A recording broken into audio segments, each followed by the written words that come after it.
Alright, how you doing? I wanted to make another video to show you how far I've gotten on the cabinet.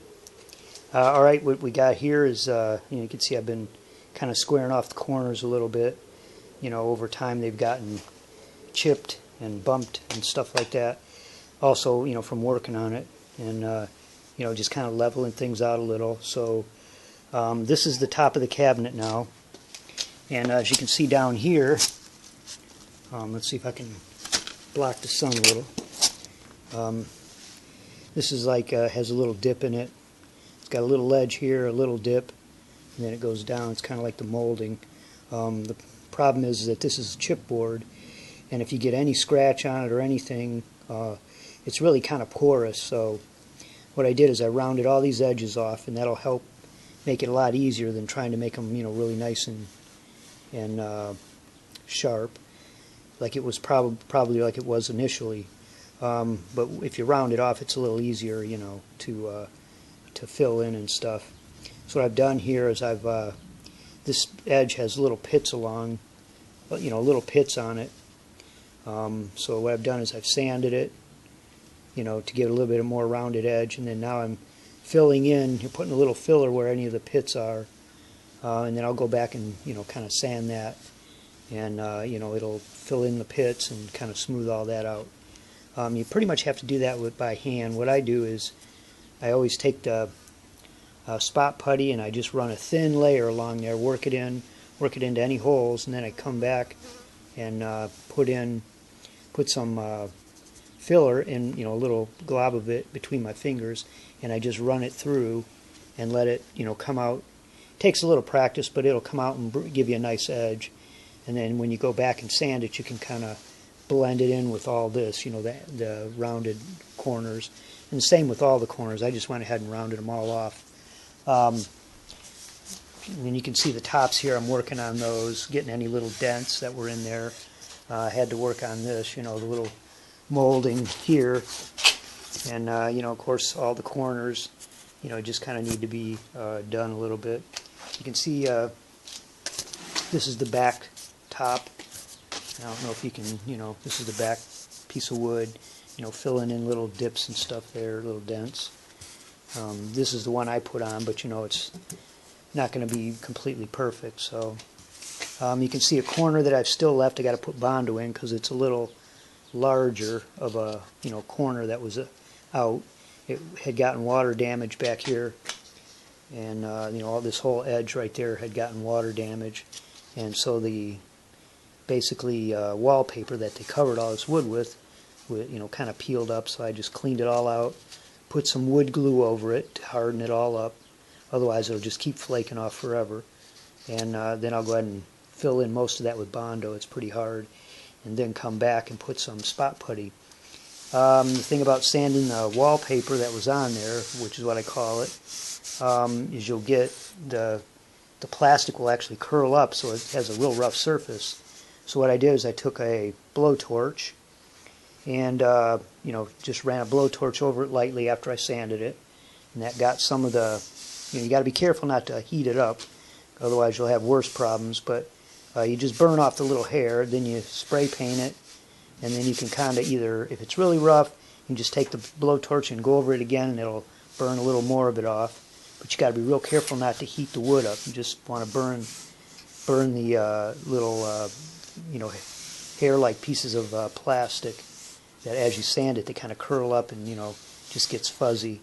And then you can go back and sand it, and it'll eventually come out nice and smooth. Sand it a little bit. It's not really a big deal, but I find that just kind of burning some of it off really quick, helps a lot. This right here, I've got to rebuild this whole complete edge. This was all like, just, it's, even though it's in the back and it's really not going to be seen, it's a little bit of practice, but I'm just building the whole edge up. So I've got to build it up and square it off. It's kind of, it's deteriorated on a real bad angle. And there's not really a lot of it, much of an edge right here. But I'll just build it up so it's a nice, kind of squared off edge anyway. You can see how I went and taped off the front. What I'm going to do, as I told you in the other videos, all this behind here is actually a dark brown, so it'll all be encased, in the black, and then this piece will be in dark brown, and also up inside here this piece was good, and then inside is all going to be dark brown except for this back piece right there, and I don't know if you can see it very well. But anyway, so this just involves flipping this over, you know, taking my time. I've already got the edges on this, like I did with what I'm trying to do at the bottom there, you know, the ridge on the bottom that I showed you on the other side, you know, that little dip here. So I'm just smoothing those out and, you know, trying to get those, you know, get the edges, rounding them off a little bit, and that keeps you from having to get a real sharp edge on there. And the same down here, you know, you can see the little concave area right there. It's flat, then it's concave, and then, you know, you got the molding. And when this was flipped over, you know, you'll recognize this piece right here. So what I'll do is, after I get all this fixed and sanded, spray it with primer, and then go ahead and, you know, spray it all with black. And then I'll show you once I get it sprayed with black. I always sand with the rough sandpaper in a direction like a grain, like a wood grain.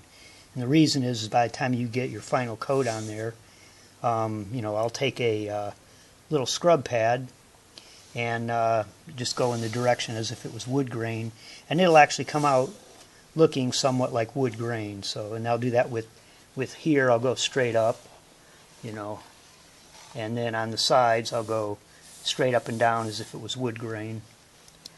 And you know, it'll be kind of like a satin finish. And again, everything that's under this paper is going to be the original brown, which was in pretty good condition. So you know, I think it'll look all right. These are the tops, by the way, and this is actually how the top will look, you know, but they'll sit, you know, from, this is actually the front, so they'll sit from front to back. This little piece right here will be in the back, and then you'll open it up. And anyway, but that's how far I've gotten so far. I'm down to starting to prime them. You know, I kind of cleaned up these a little bit and got them so they're not rusty and working again. And hopefully when I put the stereo in it, it won't vibrate it apart.